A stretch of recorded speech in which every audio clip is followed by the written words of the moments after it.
I am so glad you convinced me that the family car should be the Defender 110. It is so beautiful inside. It's so comfortable and it just feels indestructible. Yes, it really is. I've been waiting a long time for the new model to come out. The Defender 110, I'm telling you, it's my favorite car of all times. It's my third one. You know, I have stories of going off-road. The guy managed the group. He was like, what are you doing in this beautiful car? I'm like, I'm going off-road. He's like, are you sure? Because you can use one of ours. And then they look like Mad Max cars. I'm like, no, we're going to do this. And he was shocked. Wow. Well, it's great because the Defender has been reimagined for 21st century adventure, and its unparalleled off-road ability as well as its robust interior are invaluable whether you're headed towards uncharted territory or just a weekend of exploration. The Defender 110 tackles challenging surroundings with absolute confidence. The SUV conveys strength outside and in, featuring peerless technology like an intuitive driver display and an award-winning infotainment system. That's my favorite part, to keep you connected no matter where the journey takes you. Adventure is unique to everyone, and so is the Defender. Choose from the two-door Defender 90, the four-door Defender 110, or the larger Defender 130 with the ability to seat up to 8 passengers. You'll find uncompromising performance in all three. So pack up and go even further with the Defender 110. Learn more at LandRoverUSA.com/Defender.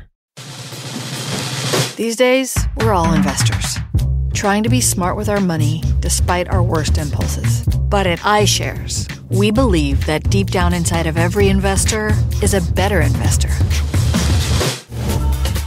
One that's just waiting to be let out. Explore iShares ETFs and insights and let your best investor out.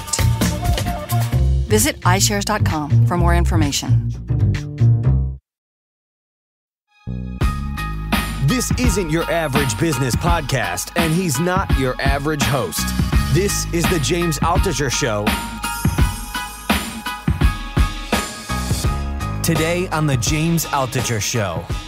People are leaving the major cities to the third, fourth, second-tier cities, and I saw this firsthand. I spent some time in the Miami area, and I could not believe what was happening. Prices in Miami, even on rentals, went up 50%. So I first went down there in like July or August 2020. I rented a place for a year.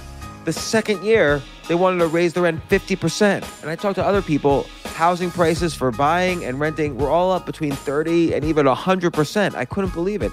I started getting curious, what's going to be the next Miami? And people were telling me the same thing about Austin. So I started doing a research, and I spoke to a guy, Bill Jackson, who worked for Reliable Moving and Storage, part of Allied Moving, and has offices all over the country. And he had a lot of interesting things to say about where he said, I've never seen anything like this. People are swamped with calls, people moving. Well, and I said, hey, can you come on my podcast? Tell me where people are moving to, because I want to know not only for maybe where should I live or where should I check out, but also maybe where should I invest? And it started to even influence my views on real estate a little bit. And we're starting a new series next week called I Was Wrong. And the first subject I am going to talk about, where I might have been wrong, but maybe not, is home ownership. But for now, let's ask Bill Jackson from Reliable Moving and Storage where people are moving. Here's Bill.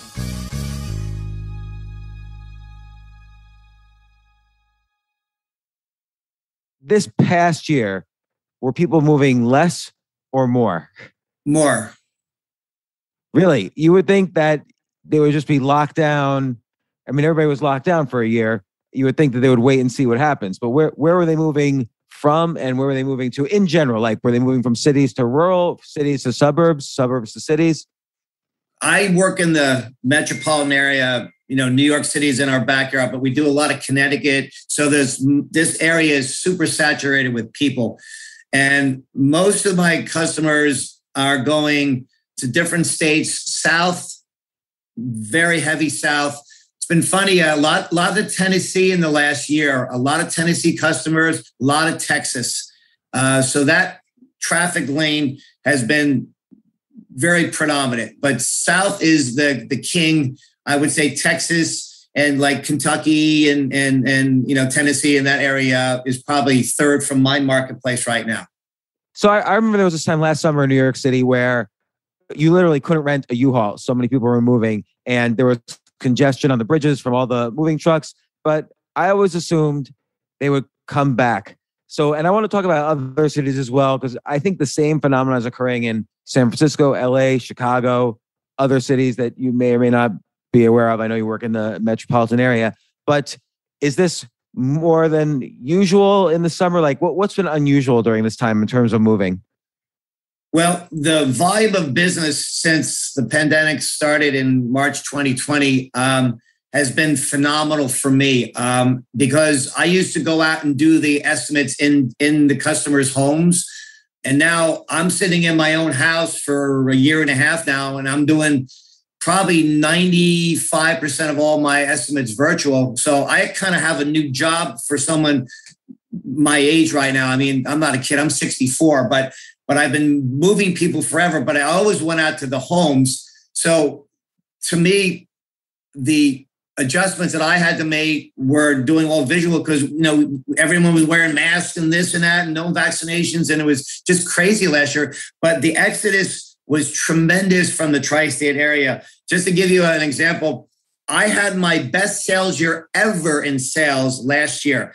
And I did most of my jobs sitting on my own chair in my own luxury of my house, wearing just a golf shirt and not having to drive 150 miles and paying all kinds of parking costs in the city to drive in and meet people. So it's been crazy busy for us as a bigger professional mover, but all the movers were crazy busy last year. And the wave has continued through this year and it's continuing through the fall. Generally, the phones kind of slow up in the winter months and certainly into like the fall. But we are as busy as we are now as we are in our normal summer period. I feel like that's insane because people usually like to move before September because if they have kids, they want their kids settled in school. So why is it the same level now? Is it because kids are going to school remote? But I think kids are going back to school now. Well, every school system is dealing with all these masks and, the COVID problems here. But the reality is that the people who can move their family and not have maybe an interruption in their finances and they can work from their houses are doing exactly that. They're not working in the city. They're not having to go in, and they're doing Zoom meetings and all this other kind of stuff here.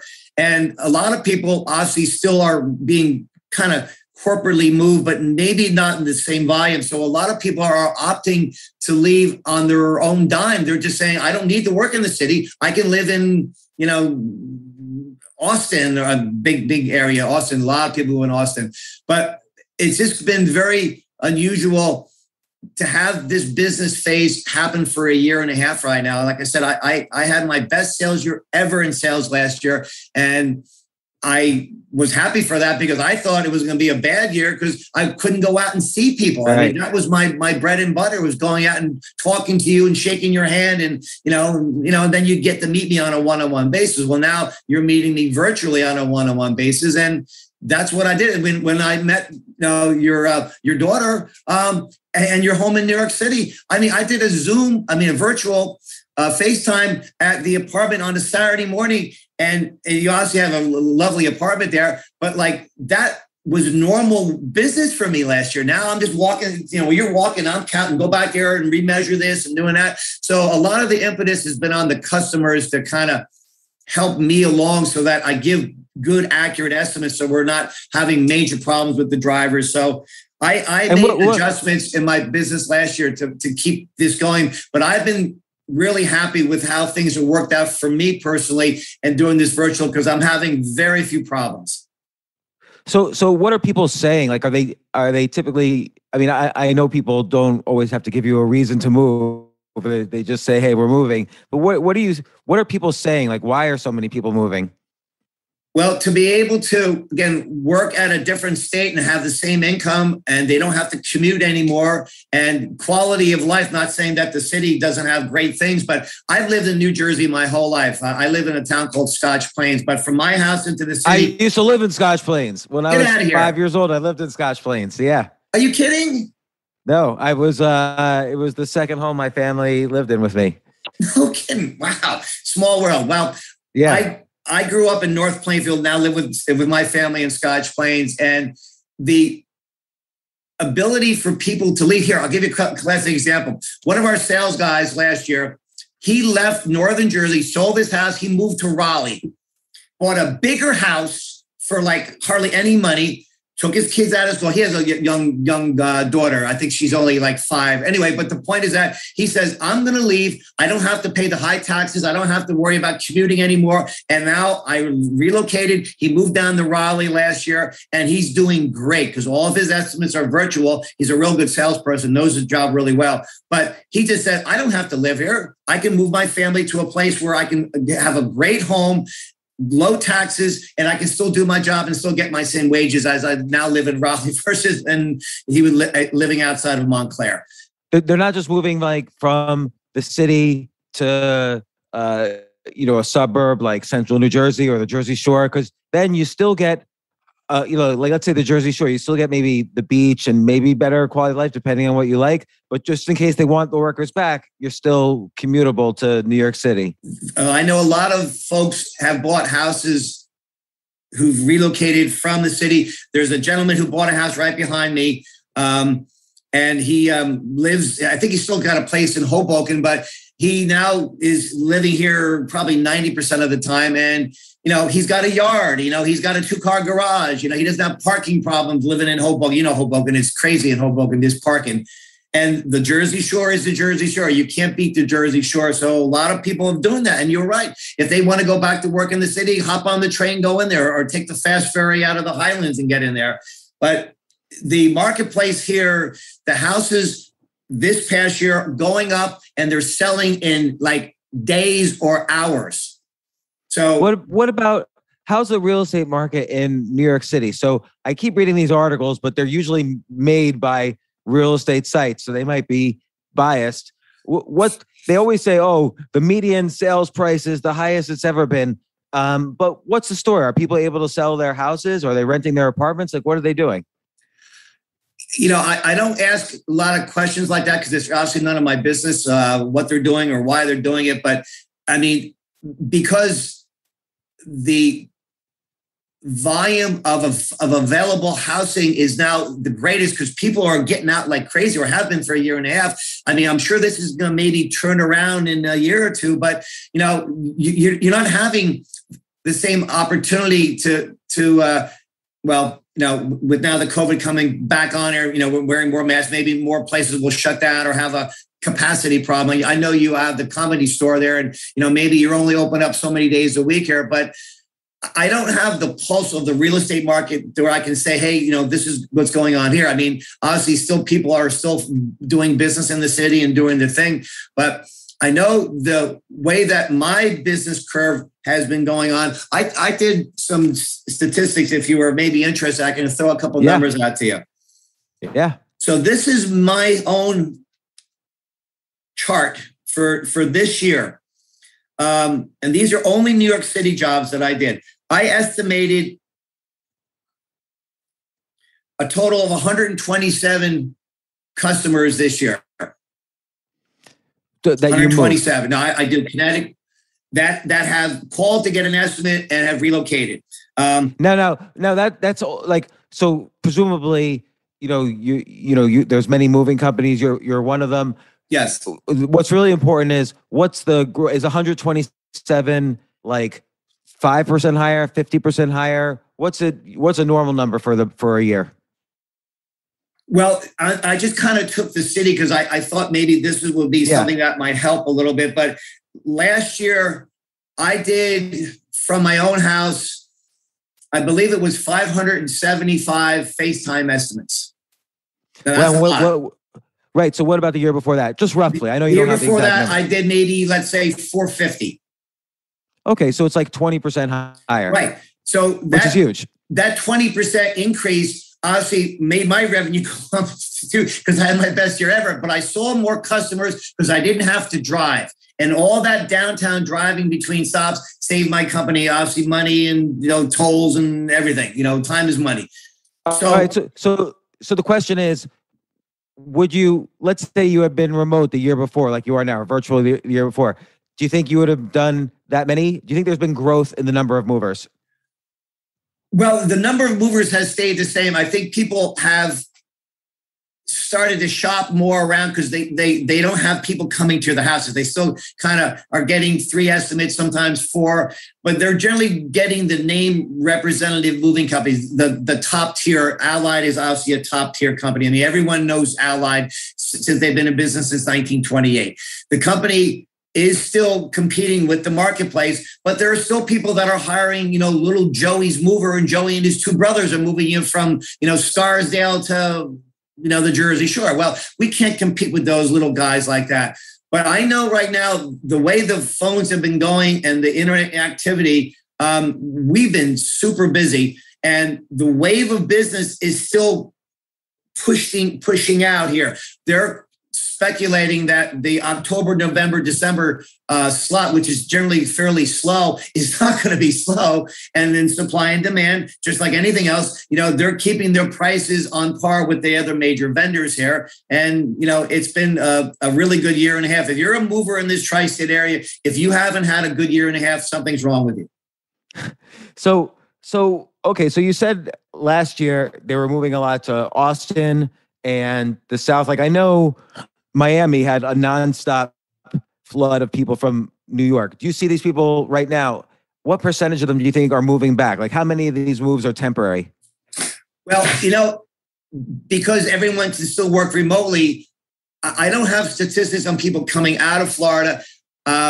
I know a lot of people, when they get down there for maybe a year, and they don't realize how really hot it is in the summer months. It's great when you're a snowbird, when it's freezing cold up there and it's, 75 there. But I can't give you a statistic personally on letting you know that if we moved 100 families down there in the year, 10% came back up. I know people do leave and they come back every so often. But, it's probably more that the people didn't maybe acclimate to the temperatures down there because it's humid all year round down, other than like January and February, and so I don't know if it's more of an economic reason because, Florida, as there's the tax whole structure is different here, and people go down there and, can live like a king and, buy a really nice place and have hardly any taxes at all.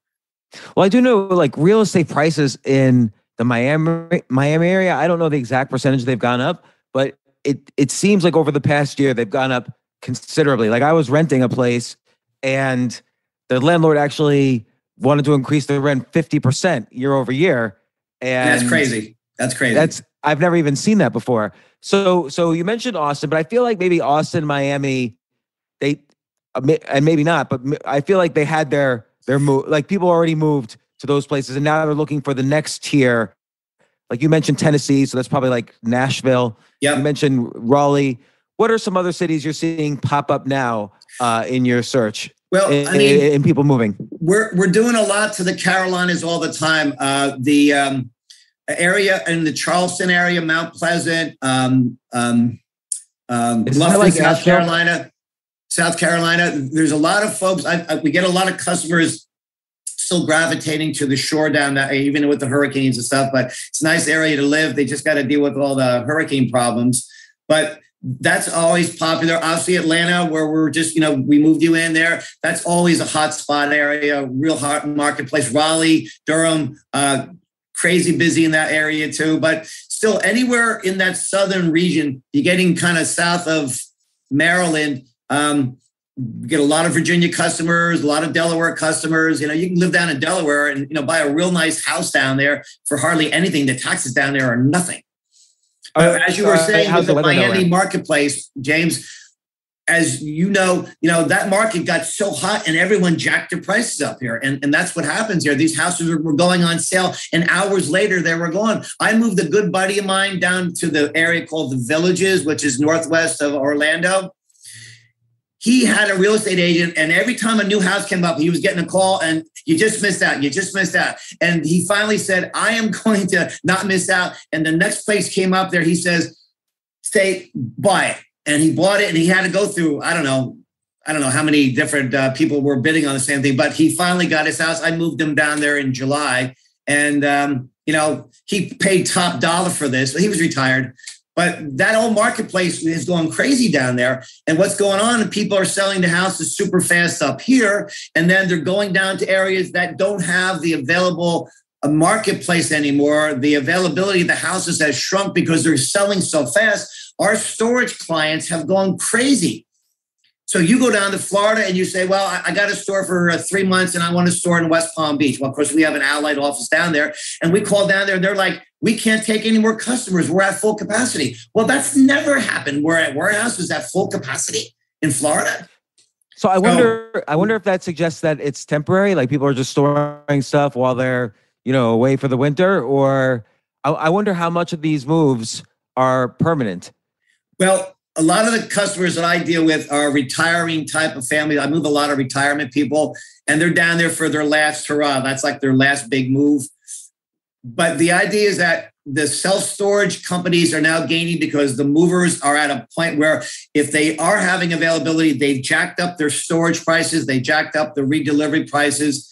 And I've been storing customers here and then shipping them down. But a lot of people have said because the available inventory of housing has gone down, they're putting the furniture in storage, and they're going to wait 6 months to a year. And hopefully maybe in 2022, it'll kind of calm down and go back down because, those folks who sold houses last year made a good buck on it because the housing prices were just going into bidding wars. You mean like in other areas, like in the South or wherever? Yeah, Florida. I mean, here in New Jersey, it's not uncommon for houses to have 2 or 3 bids higher than the marketplace. I got 2 good buddies of mine, are real estate agents here in town, and one works for Coldwell Banker, one works for ERA Real Estate, and they were like they're selling houses like hotcakes around there. They're going a dime a dozen. Goes on the marketplace, sold. You mentioned people in New York City are selling pretty fast. Like I'm wondering, for everybody moving out, is someone moving in? Yes. So there's still a lot of people moving to New York City. I don't know so much in because, again, I don't know the real estate market in the city as far as talking to any real estate agents. But I know that the availability of housing, there's probably a glut of available residents to lease or rent or buy in the city than they've ever had before because the glut has been moving out. And I'm one of 5 full-time salespeople out of our office, and I get my share of leads, but I can't handle every single customer that comes in. It'd be impossible. But I just know under my own statistics last year that we get a lot of calls from Connecticut, and I didn't put them in there, and I'm covering this general marketplace. But I moved people from Arizona to California. Which I did about 2 months ago. It was a referral that I got from a guy, and he said, call my buddy in Arizona. I moved him from Phoenix over to an area called Dana Point, which is a nice area in California. Are people moving into the cities? I know in some cases, like investment companies are buying real estate in some of these cities, but are a lot of people moving from, I don't know, like Austin to LA or Austin to New York? I think more people are leaving the city in droves than coming into the city. I don't have statistics. I can tell you that. I can only say that I'm not talking to anybody that's moving into the city. Very rarely right now am I getting a New Jersey customer from Westfield saying, I want to go from Westfield into Manhattan. Well, fine. I can do that. It's a local move, but still going to pay high taxes. It's high taxes in New Jersey too. We're the highest tax state in the country. So, if they live in this marketplace and they can go in there, they're still kind of on a par with the tax basis. It's just that, as you own businesses, you deal with a lot of, corporate people, I'm sure the marketplace for available purchases are good if you got the coin, but now you got to obviously get the people to come back into the city unless they're going to work remotely.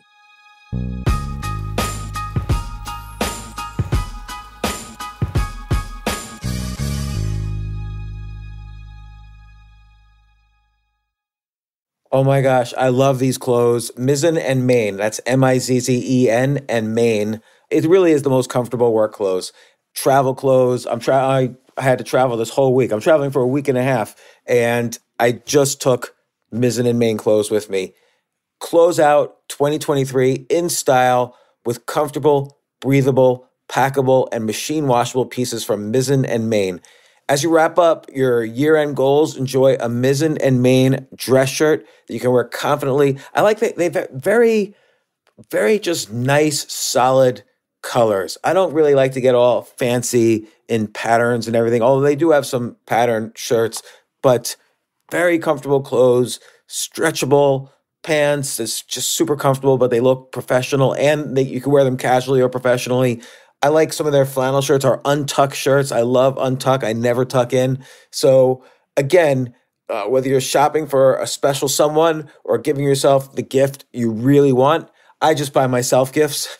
Mizzen and Main is the perfect gift for any guy who works, travels, and or cares about looking and feeling great. As you could tell by my many photos across the internet, I care about looking fantastic. I'm practically a model. And let's be honest, every guy loves to look great. So again, shop now at mizzenandmain.com and save 20% when you spend $130 or more using promo code James. That's promo code James at Mizzen and Main, Mizzen and Main.com.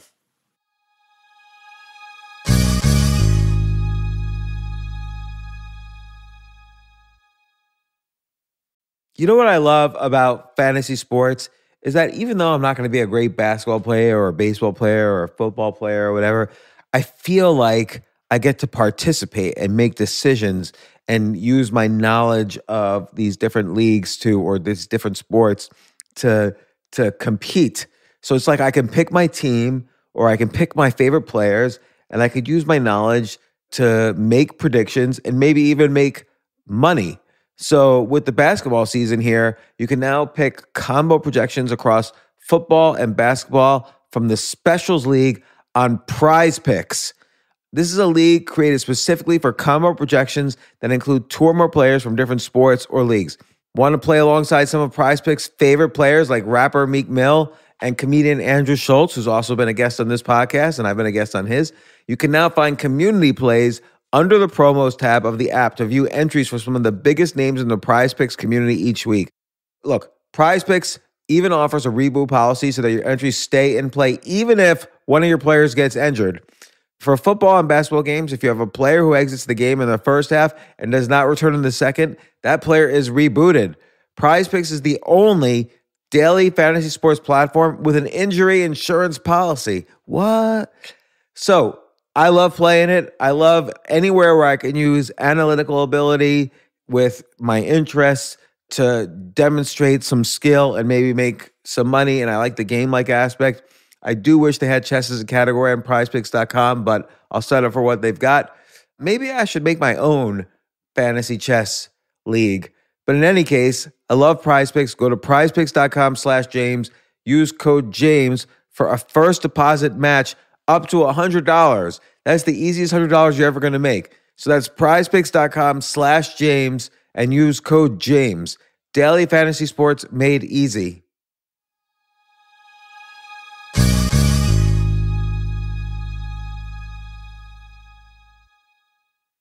The future of learning is definitely online. Like, it's such BS that you have to spend $200,000 or take $200,000 in loans and go to some fancy school when it's useless. It doesn't guarantee you a job. Most employers, including me, do not care about degrees or grades or anything like that. We want to care that you love what you're doing, that you know what you're doing, in some cases that you have experience or that you're willing to learn. But people in general love learning and are curious. Like, the key to success is curiosity. And I think masterclass.com is the perfect model for online learning. I'm really happy they're sponsoring this episode. If you're going to give a gift, give the gift of learning. Masterclass makes a meaningful gift this season for you and anyone on your list, because both of you can learn from the best to become your best, from leadership to effective communication to cooking. Let me tell you some of the classes I've taken. I've taken comedy from Steve Martin. I mean, can you believe I can take a class from Steve Martin on comedy, or Judd Apatow, my favorite comedy director? I could take an actual class from him on writing. Wolfgang Puck on cooking. Dan Brown on writing. Or Judy Bloom, who's been on this podcast, on writing. By the way, Wolfgang Puck also has been on this podcast. It's such a pleasure. I try to take classes all the time from masterclass.com.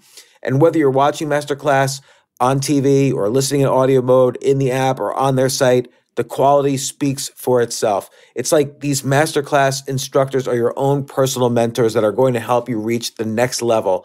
How much would it cost to take one-on-one classes on comedy from Steve Martin or on chess from Gary Kasparov? You just wouldn't be able to do it.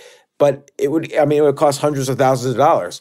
With a Masterclass annual membership, it's $10 a month.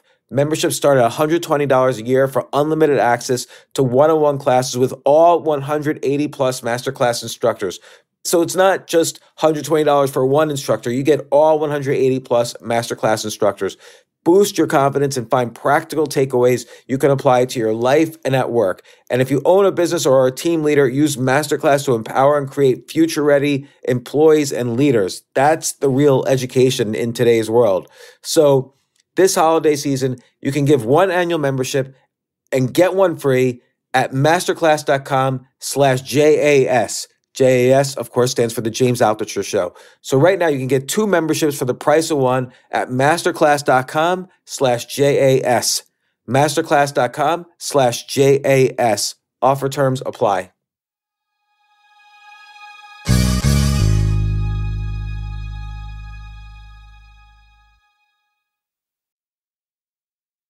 Like if you were to move out of the metropolitan area, where do you think you would go?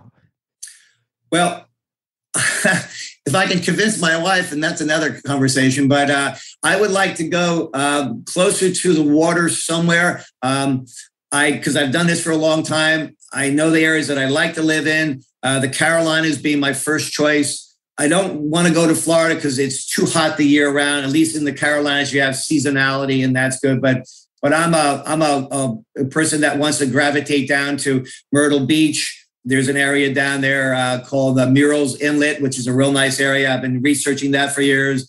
But anywhere in the Carolinas, Wilmington, Charleston, again, Bluffton, I've researched down there in the last couple of years. I'm getting to an age in my life that I'm not going to be working forever. I got a couple more years to go, and then I'm out of here. But the high taxes in New Jersey, I don't want to die in this state and be paying $18,000 for property tax on, and when there's no one here to take advantage of the school system. My daughter's in college now, and I truly don't want to live here. And my mom, kind of tying this together, my mom is still with me. She's 97. She's in a nursing home, so I can't go anywhere until she's no longer here because I'm the POA, and so I got to stay here.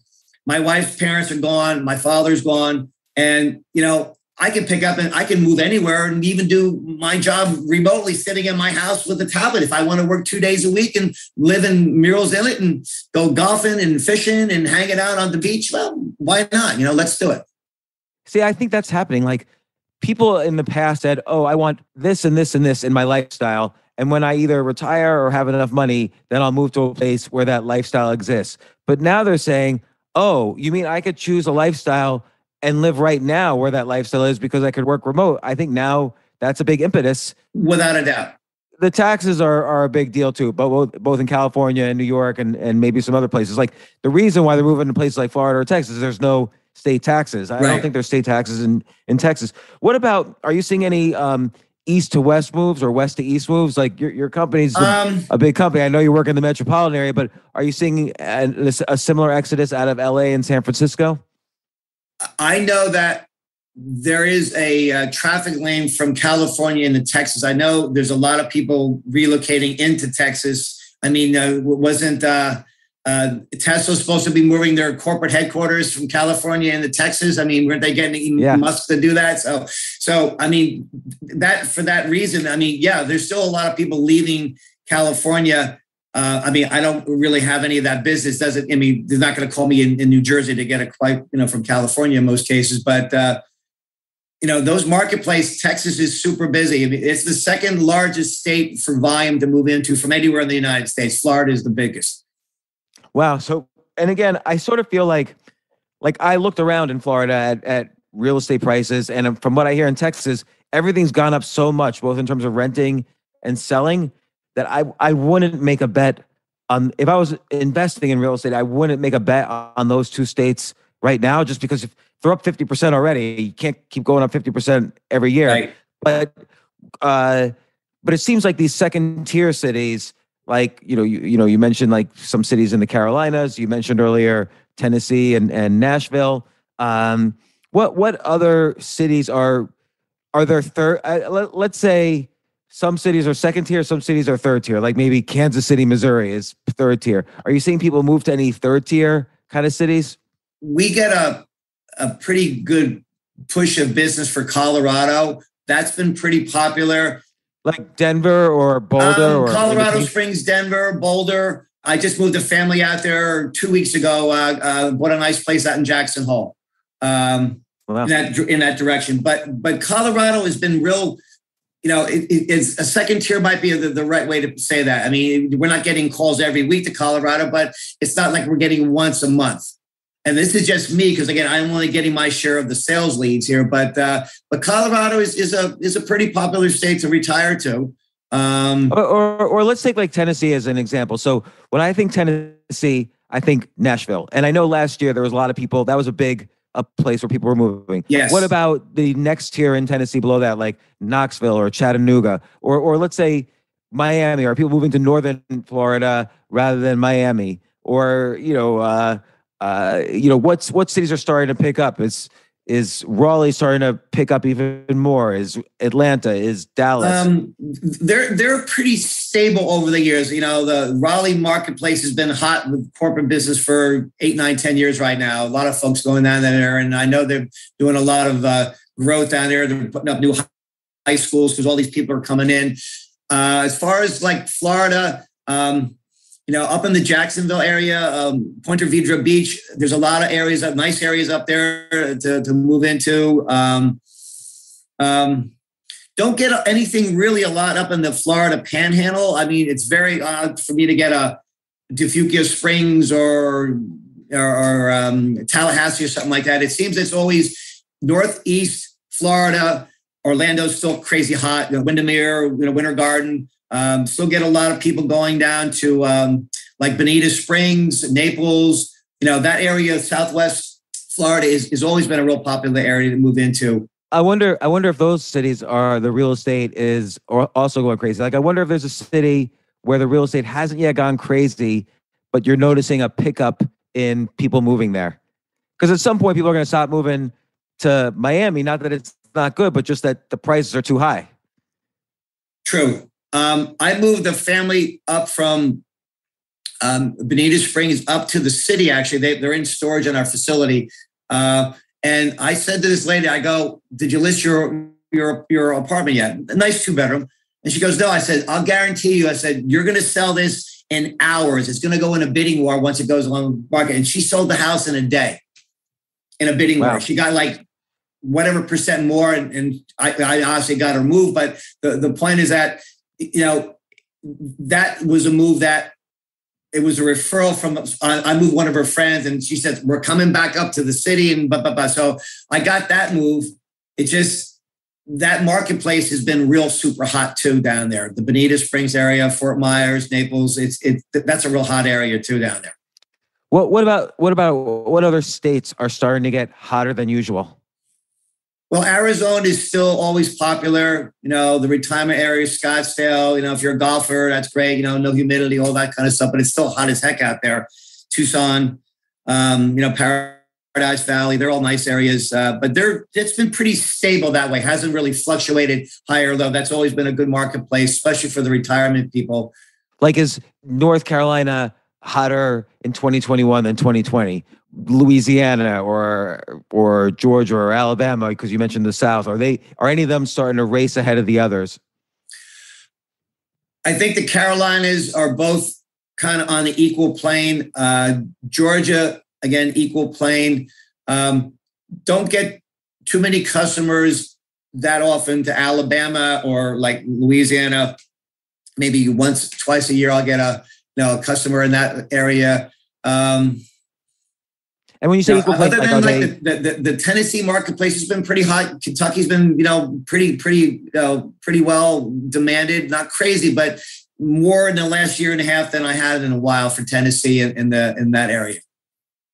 And what about states like, this is sort of random, but like Ohio or Indiana? Like, they're not as exciting as moving to Miami, but maybe there's good, cheap prices there, and people are moving from New York to there, although the weather is kind of similar. I'm sure the housing is extremely affordable there. I'm sure low tax rates for those areas. Again, you would think that I get a lot of customers going to Chicago. Well, that marketplace has got a lot of issues with violence and guns. And I mean, I don't know if you saw over the weekend, I think something like 40 or 52 people got killed over the weekend in Chicago. That was absolutely crazy. Well, Chicago is definitely another city that has an exodus happening. Yes. All the major cities, it seems. And so what I'm trying to figure out is, given that people are moving, and given that New York City people tend to have, high incomes, and so a New York City dollar goes a long way in, Florida or Alabama or Georgia or whatever. I'm trying to figure out which real estate markets you sort of have some insight into early on where people are moving. And I just wonder if people, like, let's say people used to be most excited about Florida, and they still are, but now they're also excited about these other states, and you haven't seen that in a while. Again, the Tennessee and the Kentucky would be two on the list of getting a lot more folks moving to those locations. Colorado, again, not too bad. But the traffic lane to Texas is just crazy busy. Traffic lane south is crazy busy. So just like the real estate market in the South, like if so you take all these states like the Carolinas, Georgia, Tennessee, if you were to, in some of those places, the prices have been stable. In some of the places like I think Nashville, they've been ticking up for a while. But it sounds like maybe one strategy is to look where the real estate hasn't moved so much, but it's in these areas. And then you might see some price action soon. Right. I mean, once that area gets saturated, you brought it up before. I mean, if they're going up, 30, 40%, well, how much higher can they go? There's going to be a top limit on anything. And once they reach it, and then it's going to get, it'll start to notch down again. I don't think this is going to continue well into next year. But as we're going forward with business this season, Allied is anticipating a record fall. And, we have days this month that we've already reached our capacity for our fleet drivers. I mean, there's only so many drivers, obviously, in everyone's company. So they're talking like October, November should have this wave of business continuing through the fall. I hope that's true. It's good for me, of course. But, the information you just said is probably a good idea. If you're in a certain radius of Fort Myers, Bonita Springs, Naples, you got a 45, 50 mile radius. Well, you go 10 miles further east into a different town, maybe it's just like, wow, you're saving $100,000 on a nice 3-bedroom house and getting closer to the water. You're going to pay more money in that area anyway. It's just a question of, are you working still? Are you retiring? I mean, a lot of folks, can still work anywhere and get a real good wage if they're working in the Northeast area, if they're getting the same dollars and cents. Well, why not live in Scottsdale, Arizona, and then making the wages that you would in LA or Frisco or, whatever. I mean, I would certainly do that. Now, are you seeing anything related to, if anything at all, are you seeing anything related to the rent moratorium? Like, how has that changed what you're doing in any way? Like, because I think something like what I've read in the Times and the Post is that something like 500,000 New Yorkers have not paid rent in the past year and a half. And so how will that affect things, or is that affecting things? Are those people going to move, or are they going to pay their back rent, or are the landlords having trouble? If they're not paying their bills, I'm sure they're going to lose all security deposits and lawsuits and whatever. But I mean, eventually, if they're not planning to stay where they are, then again, we're going to get more business here, and that's going to be good for the moving industry. And it's going to be bad for, a lot of businesses are going to lose their customers, the restaurant business, the people that work in all the concessions down there. It's nice to go back to the ball fields. I mean, I'm a Yankee guy here and went to a couple of games this summer with my daughter here, but it was like half empty. It's okay. We're back. You're cheering a team on, but you look around and there's seats everywhere open. And people are not here as well as they've been in the past. It's just been this reducing the overall marketplace. And I wasn't aware of that statistics here about the rental people, but if that's going to be true, do they even want to hire a mover? Sometimes they'll just hire, the rider or U-Haul and get a couple guys and move themselves. Well, they're taking a risk doing that because they're going to break their stuff. But, everyone has a niche. Hopefully people can still rely upon a bigger company like us to do the services. But there's a lot of good small moving companies too. You got to be skeptical when you talk to these movers. Because, just because you get a price from them that's so much lower than someone else, generally, if it's too good to be true, it is. You obviously talk to a lot of people moving, probably more than anybody else on the planet. You talk to movers, people who are moving out of New York City. And this is a more speculative question, but given what you hear from them, and I know they don't tell you everything and you don't ask them all these many questions about, why are you moving? But what do you think New York City could do to help people to stay? I mean, New York really wants people to stay. Do you think, what steps, like if you were a mayor of New York and you didn't want people to move, what would you do being on the opposite side of where you are right now? Well, I mean, that's a pretty open topic there. And then you got, people having confidence in like the police. And, I don't want to go into all kinds of politics, but if you're defunding the police and you're not protecting the public, well, why do you want to stay if you're not protecting the public? That's kind of my thinking to a certain degree. But as far as, people getting back into the city, if the rents have come down and the landlords should be making these rents affordable to keep people coming or making it attractive to have businesses come back online and rather than having, 2 full floors of a high rise for IBM, well, maybe they're going to get 1 floor back and, the guy's going to work some kind of deal with the landlord and, maybe that will happen. It's just, the incentive to come back there is got to be based upon, are you better off sitting at your house, doing your job, and maybe having more time for your kids if you're in a house in New Jersey or in Duluth, Georgia, or wherever you want to be? It's nice to be able to stay at home rather than driving crazy or you got to get up at 5 o'clock in the morning. You got to be in the office by 7. You get home at 8 o'clock at night and you don't see your family for 10, 12 hours a day. Well, that has to have some bearing on whether or not you want to even work in the city. I'd rather live where I live right now. And I got not a huge backyard, but I got a nice backyard. And I can come home, I can sit on my deck here. I can talk with my wife, my daughter's away. But I'd rather do what I'm doing right now, kind of going into my older years of my career, than worry about driving, 150 miles a day, which is what I was doing for years. Wow. Driving into Long Island, driving into the city, driving up to, Greenwich. I used to do a lot of work up in Greenwich, still do, but I haven't really been driving at all other than just, once in a while, people will say, you really got to come out and look at this. Senior citizens that don't have the technology. And I'm not really a big tech guy, but, if you don't have FaceTime, if you don't have Zoom, I can't do my job. I got to come out and talk to you then. And I still don't have any problem with that, but I'm still wearing the mask. I'm fully, the shots. But those people in the city, and really to try to get people to come back in there, they got to drop the taxes. They got to obviously make some kind of a incentive to, why do I want to drive in from Westfield, New Jersey to the city when I can stay in my own house in Westfield? What's the incentive for me to come back and do my job in a city when I can sit in my house and do it? So I don't know what the answer to that is. You make a good point about crime because, look, the guy who was just elected mayor, or at least he won the Democratic primary, which means he'll almost certainly win the general election for mayor of New York City, Eric Adams, who's been on this podcast as well a couple of times. He, he was for 24 years, he was a New York City police officer. So I think the public voted that they're concerned about crime. That's a big issue for them because crime went up,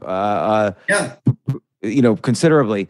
Yeah. So look, I hope for the best for New York City, and I hope people don't move as much, but I'm happy for you. And you've helped me several times move. And I know you always have a lot of interesting, information about where people are moving and what people are saying. And so Bill, I really appreciate you coming on the show and giving us your insights and they're valuable, not only from, a lifestyle perspective, but a perspective on what's going on with COVID in these major cities, and also maybe even a potential investment perspective. So, and I know that's not your area of expertise, so you're not making any predictions, but it's interesting to hear what's more popular than it has been, and what's more popular than other states, and so on. So thanks so much, Bill. I really appreciate it. Thank you. My pleasure. Thanks for the invitation, and good luck in the new home. And when you're ready to move again, you know who to call.